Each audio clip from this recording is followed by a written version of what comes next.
In our community, everywhere I look and go, I see people I've hauled on my bus. And for Carl Fisher, that's a lot of people. Born in 1930 to John and Wilma Fisher in Polk County, Carl was one of 8 children. He attended the Vantown and Sunset schools through 8th grade. He started driving a school bus when he was 16. His father, his uncle, and several other relatives had also driven school buses in Pleasant Hope. The first school bus Carl drove was a new 1946 Dodge panel truck his dad had bought. A local mechanic and dentist converted the panel truck to a school bus. It held about 16 people.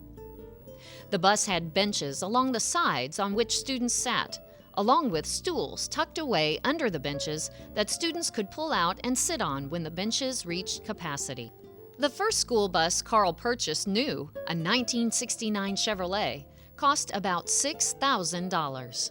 And it was the first bus he recalls owning that had a heater in the back for the students.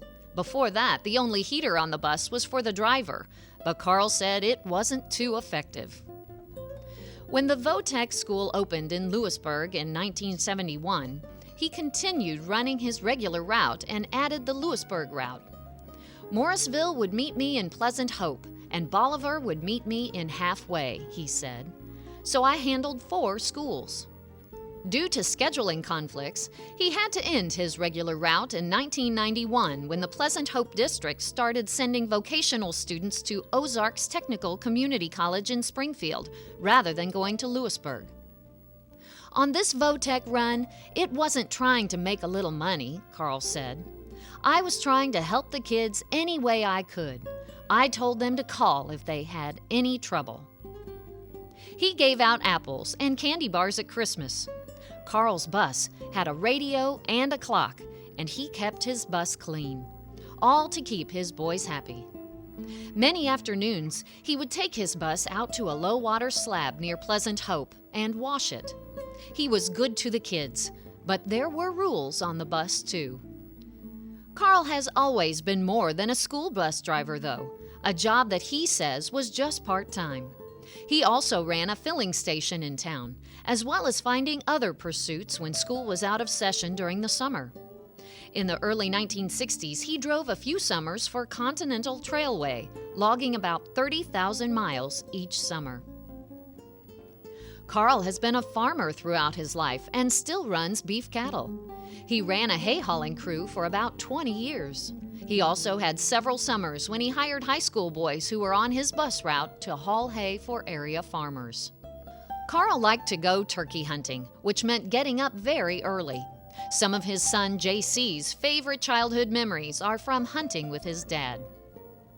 He was diagnosed with cancer and underwent treatment, but he didn't miss his regular route. He said he couldn't have made it through without the kids. He said the kids were like a family.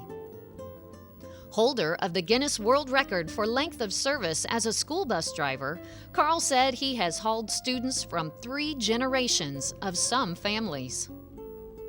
After age 70, Missouri school bus drivers must take a state test every year to keep the school bus endorsement on their licenses, according to the State Department of Revenue.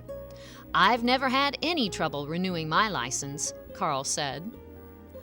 His son JC says his dad didn't drive a school bus for nearly 66 years because it provided a paycheck, but because it allowed him to give back to the community.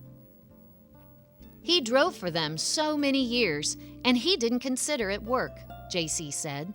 My dad just liked to do it. He loved doing it for the kids. He just always was giving back. Carl also has 3 daughters, Karen, Carla, and Kathy, as well as 10 grandchildren. Now that he is retired after 65 years and 6 months of driving a school bus in the same district, Fisher continues to take care of his stock cattle, mow the graveyard, play cards with his sisters and other friends at least twice a week, and attends music shows with his sisters. Sometimes he is even the one singing on stage. For Carl Fisher, driving a bus is about the people whose lives he has impacted along the way. I tell you, they are like family, Fisher said. I just felt like they were one of the family. It's that love for kids. You want to help them. He is a pioneer.